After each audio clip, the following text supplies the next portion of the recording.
शेतकरी केंद्रबिंदू ठेवून प्रशासनानं काम करावं. मोहोळ येथील खरीप आढावा बैठकीत आमदार राजू खरे यांचे निर्देश. मोहोळमध्ये खरीप हंगाम 2026-27 ची आढावा बैठक संपन्न. बंद पडलेली पर्जन्यमापक यंत्र तात्काळ सुरू करण्याचे आमदार राजू खरे यांचे आदेश. पीक विम्यापासून एकही पात्र शेतकरी वंचित राहू नये. आमदार राजू खरे यांचा कृषी विभागाला कडक इशारा. ही बातमी संकलित केली तडका न्यूज मराठीला.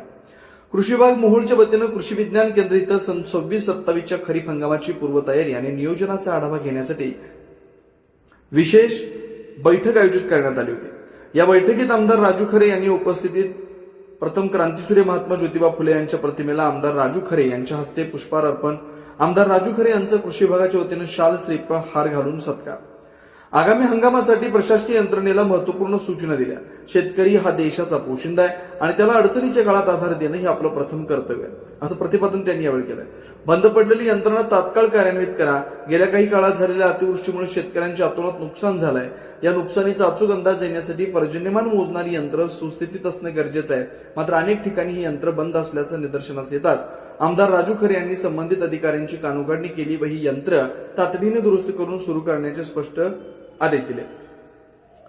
पीक विम्यात पारदर्शकता हवी. नुकसानग्रस्त शेतकऱ्यांना पीक विमा योजनेचा जास्तीत जास्त लाभ मिळावा यासाठी प्रशासनाने संवेदनशीलतेने आणि गतीने काम करावं. तांत्रिक कारणास्तव कोणताही पात्र शेतकरी विम्यापासून वंचित राहणार नाही याची दक्षता घेण्याच्या सूचना त्यांनी दिल्या. आधुनिक तंत्रज्ञानावर भर. बैठकीत शेतकऱ्यांचे उत्पन्न वाढवण्यासाठी आधुनिक तंत्रज्ञानाचा वापर, सुधारित बियाणं, ठिबक सिंचन आणि संतुलित खत व्यवस्थापन यावर सविस्तर चर्चा झाली. कृषी विभागामार्फत राबवलं जाणाऱ्या ट्रॅक्टर व अवजारी वाटप योजनेचा आणि शेती स्पर्धांच्या उपक्रमाचं आमदार राजू खरे यांनी कौतुक केलं.